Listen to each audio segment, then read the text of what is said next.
Round ஷேப்பில் நீங்கள் பார்த்துருப்பீங்க. சின்ன சைஸ்லேயும் இருக்குது, இந்த மாதிரி பெரிய சைஸ்லேயும் இருக்குது. நீங்கள் ஸ்கொயர் ஷேப்பில் வேணும்னா நிறைய இடத்துல பார்த்துருப்பீங்க. இந்த மாதிரி ஸ்கொயர் ஷேப்பில் இருக்கிறத பார்த்துருப்பீங்க. இப்போ பாருங்கள், அதுவே சின்ன சைஸில் இருக்குது, இந்த மாதிரி பெரிய சைஸ்லேயும் இருக்குது. இதெல்லாமே எல்லா இடத்துலையும் பார்த்துருப்பீங்க. ஆனால் இன்னைக்கு நான் ஒரு டிஃப்ரெண்ட்டாக உங்களுக்கு ஒன்று காட்ட போகிறேன். இங்கே பாருங்கள்,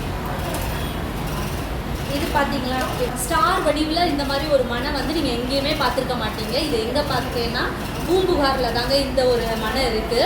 இது பாருங்க எவ்வளோ அழகாக இருக்குது பாருங்களா. இந்த மாதிரி மனை வந்து நீங்கள் நிச்சயமாக பார்த்துருக்க மாட்டீங்க. இவங்க தான் இதை இது பண்ணியிருக்காங்க. ரொம்ப சூப்பராக இருக்குது. இதுவே சின்ன சைஸ்லேயும் இருக்குது.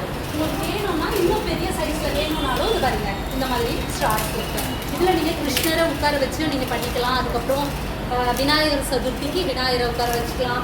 இது வந்து ஸ்டார் மாதிரி இருக்கிறதால முருகரை வச்சு கூட நீங்கள் வழிபாடு பண்ணலாம். இந்த மாதிரி இதில் வந்து நீங்கள் பார்த்து நிறைய இருக்குது பாருங்க. ரொம்ப குட்டி வேணும்னாலும் இருக்குது. அதே மாதிரி ஸ்கொயரில் கூட பார்த்தீங்கன்னா இந்த மாதிரி இதில் கோலம்லாம் போட்டுருக்கு. நீங்கள் சின்ன சின்ன கொலு பொம்மைகள் வைக்கலாம். உங்களோட பூஜையில் வந்து நீங்கள் விளக்கு வைக்கணும்னா கூட இந்த மாதிரி தீபாவளி ஏற்றி கூட வச்சுக்கலாம்.